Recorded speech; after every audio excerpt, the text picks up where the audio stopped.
This recipe is inspired by a camping trip I went on recently. We went fishing, I filleted the fish, and then I cooked it en papillote. Now that's just a very French fancy name for cooking fish in a bag. I put this on a flat plate, but in the kitchen we can do it in the oven. Now I've just been grinding a little bit of garlic with some salt, and you can see I've got this sticky consistency. To this I'll add 2 anchovies, and this is going to give it a really nice savoury flavour and also some saltiness. So crush the garlic and the anchovies together, and that in itself is such a strong flavouring for fish. I mean, 2 ingredients, they're really big and bold, but now I want to mellow it down a little bit with some herbs. I love lemon thyme. Lemon thyme has the obvious scent, lemon. It's also not as bold as the classic thyme that we know, so I'm just using just those small tender leaves from the top of the thyme. And then also some fresh parsley. I'll use half of this. I'll just break it up a little bit, stalks and all. There's lots of flavour in the stalks. In it goes, and then again, give this a really good grind. Take out all your frustration in the mortar and pestle.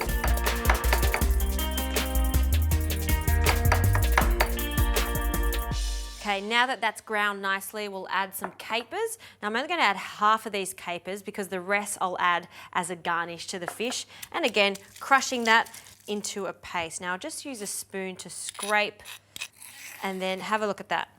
That is just so yummy. But we need to add some oil now. So a good quality fresh oil. This one is mild and sweet, has a light grassy flavour. It's perfect for this dish.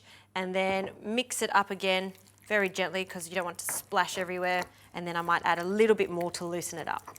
Now there's enough salt there from the capers and the anchovies, and also I did add a little bit at the beginning. I will just taste it just to make sure everything's balanced. Woo!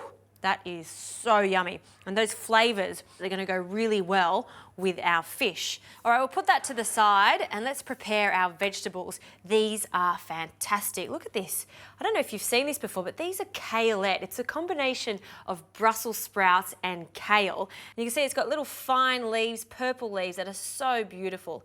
It does have that lovely nutty flavour that you get from Brussels sprouts and that really nice herbaceous flavour that you get from kale. I'm going to cut them in half. Because they're so beautiful, I really want to show them off, and you do need it to cook at the same time as the zucchini. So cutting them, and if you've got little small ones, just like this one, we can leave whole, and then I'll cut a few of the bigger ones. And then for the zucchini, we'll cut the zucchini in half. If you can get a hold of small zucchini that are really, really sweet, use them and just cut them into quarters. They look really beautiful presentation for this, but good old classic medium-sized zucchini is good for this too. So now cut this into cubes, skin and all. This is one of those beautiful dishes where everything is popped into the bag and then cooked in the oven. I love it. So now for the bag, the en papillote. 2 pieces of baking paper and 2 pieces of foil. And then we'll start with a little bit of our delicious caper marinade. I'll add a small amount per baking paper. Spread it out a little bit, so that's the base of it. And then this is just a little bit of leftover quinoa I had. So again, we're talking about a whole meal in the bag.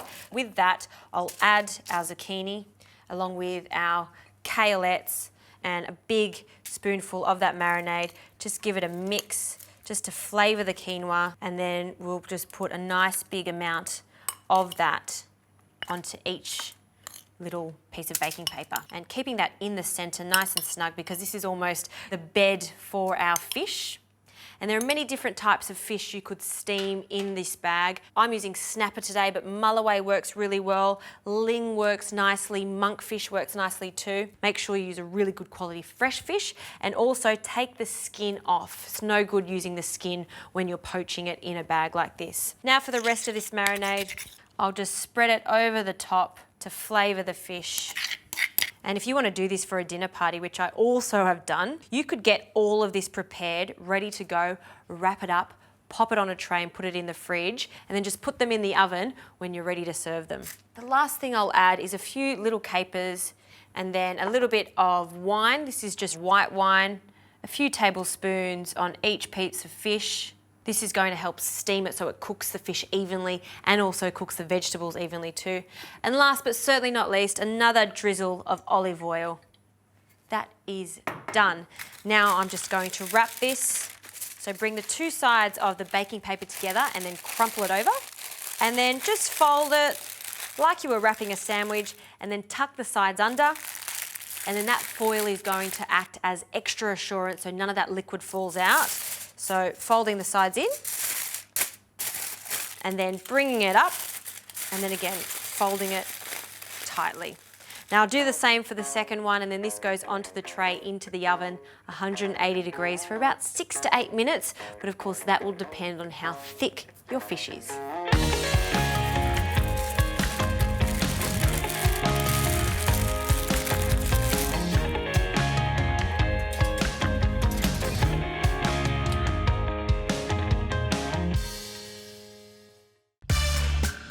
The fish is cooked, it's piping hot, so be careful with your hands.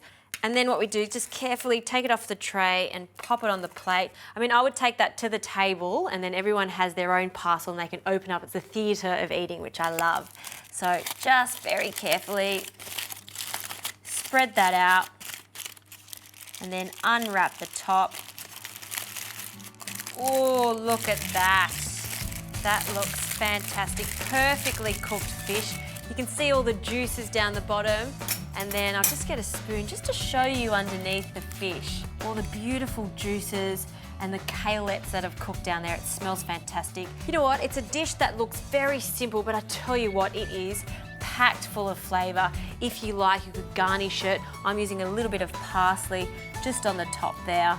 And you know what, when fish is cooked in a bag or en papillote, it's got foil around it, it's got baking paper, it's steamed, so all of the flavour has stayed in that bag. It's going to taste delicious.